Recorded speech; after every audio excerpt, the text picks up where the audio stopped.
To create the cogwheel, we'll start by creating a cylinder, with the default 32 vertices and 1 meter radius.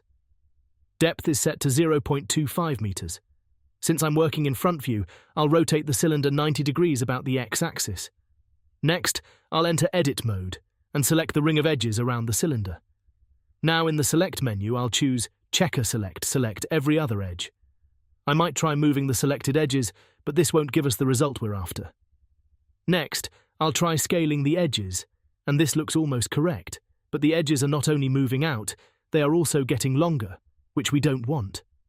So this time, I'll scale in the global X and Z directions only. For the second cylinder, its radius is set to 0.18, other fields remain at the default value.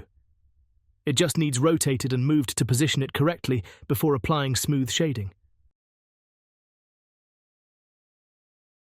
As usual, we could finish by joining the meshes, scaling the overall object, applying scale and rotation, naming it and positioning its origin as required.